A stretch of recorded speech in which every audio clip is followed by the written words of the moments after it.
Welcome back to the vlog, guys. Today I'm going to give you a big update. We're actually kind of ahead in time, but I'm going to jump back and show you how we've gotten to this point.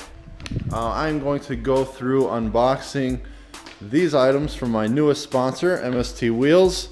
So we will go through that when we're back and caught up on the bigger item here, which is that the motor is sitting in the car.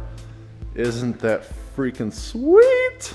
It really is amazing to see it at this point, because I was kind of unsure with the colors and how I did everything, how it was going to look.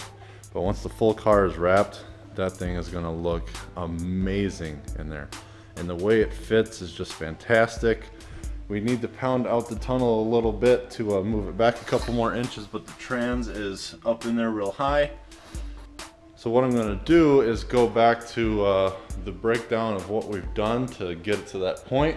The first item you're going to see is taking out the stock auto flywheel and starting to put in the Collins adapter kit. What we got to after getting pretty far into that is we didn't have the bolts to go from the pressure plate to the flywheel, so we kind of stopped there, took it all apart. And then we just kind of put the transmission on anyways with the Collins adapter, so we could at least set it into the vehicle like it is now. But we will have to pull it back out in a couple days here to finish up on all the transmission items, the clutch and whatnot. So we will go through installing the ACT clutch. Of course, that's one of my sponsors, as well as finishing up on the Collins adapter. So I'll have a little breakdown on all that. So we're going to jump over to some speedy clips of all that going down, as well as the journey of putting that motor into the car. And then we'll come back to where I am now, and we will open up these puppies. I'm pumped.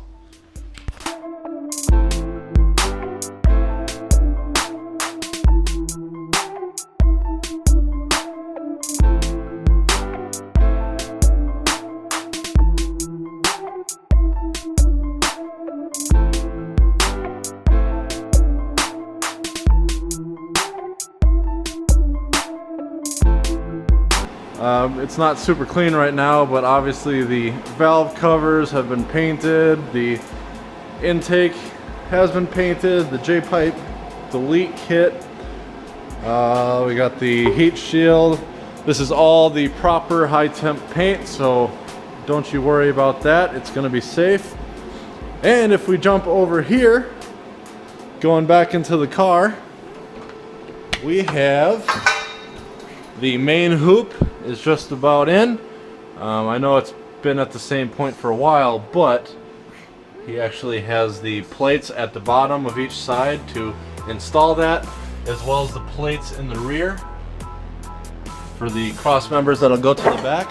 So we are making big progress. And another thing is the transmission is fitting much better into the tunnel. So you see it up on the front side.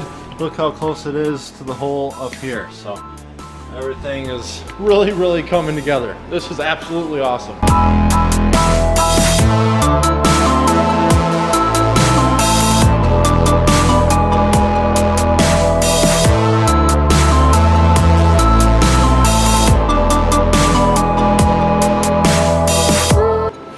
Colton totally forgot that you had to drill out the holes on the starter. So now he's gonna do that. Okay, so the adapter plate is on the motor side. So you have these countersunk holes that take the bolts, and they are labeled well to connect that way. But in reality, you do have to drill out the threads in the 2JZ starter you use in this. You cannot use a 1JZ starter. You cannot use a 1JZ starter because there's a cap over the teeth on that starter. So you need the open face from the 2J.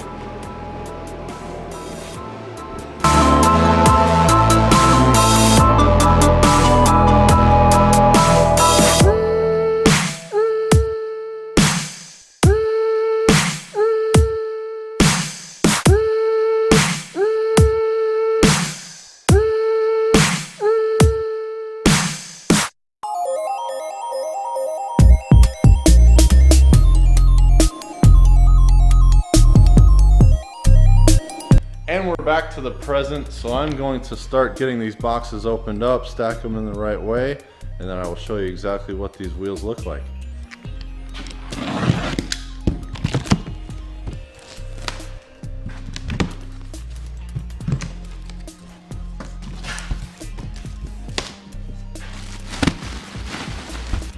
Like most wheels, that's some awesome packaging. You got some protection for the lips here, and some foam. Ooh, there they are. So I went with the same style that I've run in the past with MST. So I've had these before. They've treated me freaking awesome. So I hit up the company to see if they wanted to work with me, and they were all willing to. Their customer service has been bar none. It's been amazing. It's going to be fantastic to run all matching wheels. I'll get these off and I will have them painted white to match all the rest of them, but yes, they are all the same spec. So I will have a square setup for the drifting. There'll be a different size tire on the front, but if I break a front wheel or do something to mess it up, then I can use one of my spare rears to just throw it up front. So it's going to take away a lot of headaches. And just like most of the stuff I'm doing with the motor swap, just keep it super simplistic. And that's what I want this build to be. It's important to me that I do a lot more driving than worrying about broken parts and fixing parts, because I mean, that's why we're building this thing, obviously to drive it, have a good time, and throw loads of tire smoke out the back. Okay, I got all the tires mounted. So what I did is I switched out the front tires, what I think I'm going to be running, just to clear at my angle, and I'm going to be adding another spacer to the steering rack, so hopefully I get a little bit more, but I do need to run a smaller tire. So I believe this is a 225 if I'm not mistaken. Yep, a 225/40/18. So that's what will be ran on the fronts. And then on the rears, and you'll see I've got a couple on the car already. I've got two 55/35 Achille ATR Sport 2s. I wanted to try these out. They are a total bitch to mount, but they look very nice. They're square, so they look actually a lot bigger than they are. They look bigger than 265 on these triangles. So that moves us to these. These are 265/35 triangles. I got a good deal on getting a whole bunch of these, so I bought 10 of the triangles, bought 4 of the ATR2 Sports just to try those. So that's how we got them mounted. On a 9.5 wheel, they both look pretty square, and I love that meaty setup, so that'll look pretty badass in the rear. So that's going to really do it for today's upload. We're getting closer and closer to this thing being on the road, and it's going to be so amazing. I won't even be able to explain the feeling, I'm sure.